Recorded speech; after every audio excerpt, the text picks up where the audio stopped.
Hold on to your fedoras, adventurers. Kirkfog and Olmec may not be here, but it's time to start going into a temple. Exhardcore Gamer here with my latest preview for Phantom Abyss by Team WIBY. When discussing Phantom Abyss, you're not really talking about story so much as you're talking about a premise. Phantom Abyss is a massive asynchronous multiplayer game that casts players into procedurally generated temples and tasks them with retrieving the sacred relics hidden within deadly chambers. So what does this mean for you as the player? It means that you're going to be running through temples that have traps everywhere, and you're going to see the ghosts of previous players who have failed their attempts at completing it. Each temple is randomly generated as a group of floors, and you only get one chance at being able to complete it. Die, and you become one of the ghosts for the next person that goes to play it. This is pretty much the opposite of Mario Kart, where you're racing against somebody's best time. Instead, they were a failure. The closest comparison I can make to it is when you finish a level in Super Meat Boy and it shows all of your deaths happening simultaneously. But now, these are all other players, and you can use their deaths to help you get through and navigate the levels. Some rando stepped on some hidden spikes? Now you know not to go there. But on the flip side, be the first person to complete that temple, and it's closed for good and no one else can make any attempts on it. Not only are you going to be avoiding traps and trying to get to the end, but you're also going to be collecting loot along the way. What I found most often was going to be gold in various treasure chests or urns that you break, and you use this gold to go to shrines that give you different enchantments. Each shrine that I ran into was able to give me two different choices of what I would like for my enchantment, so there would be a little bit of a strategy element to decide which one you would think would help you out most. For example, would you like to restore some health, or would you like the added ability of having a double jump? The only other type of loot that I ran into in my preview time were keys, and unfortunately I was not able to see any point where I could actually use them. I think this is because if you die, you give up all of the loot that you've collected in that run. I've always found it difficult to do platforming from a first-person perspective, and Phantom Abyss is no different.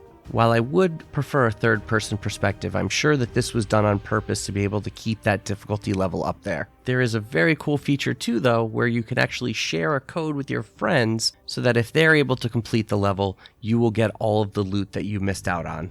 Despite the high challenge, I found myself constantly wanting to do one more run, which is always a sign of a good game for me. Phantom Abyss is challenging, but I never thought of it as unfair. In my short amount of playtime, I was a bit surprised at the amount of repetition I found with some level design. While each run was technically different each time, I found a lot of floors that had very similar designs to previous ones I had played just 5 minutes earlier. I also never really felt an urgency to try to finish the level as fast as possible. I mean, if you think about it, everybody else who has tried the level has failed, so wouldn't you want to take your time to kind of slowly go through and make sure that you're not the one to fail? The graphics in Phantom Abyss are a nice, brightly colored, cartoonish look to it. Without getting too technical, even though I had above the recommended GTX 1060 video card, I still found myself having trouble running the game at a consistent frame rate. While playing at the 2K resolution, I dropped down from the high preset to the medium, and at that point things to be running pretty much okay.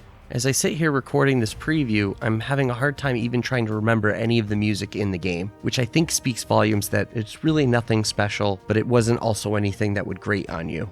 In the end, my limited time playing Phantom Abyss has left me wanting to be able to play more as more and more people are playing it. A big hook with this game is being able to see all the different ghosts in the levels, and as preview time there's not as many people playing, so you have only a handful of ghosts each time. It's a fun test of skills, and I can't wait to see how the gaming community reacts to it.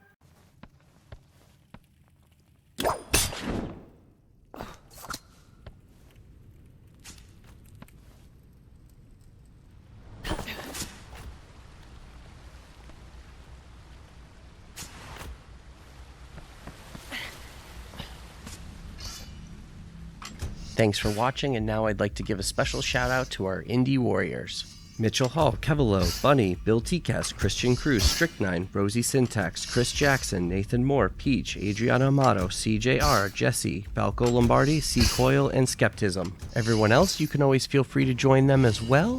Thanks again for watching, and have fun playing games.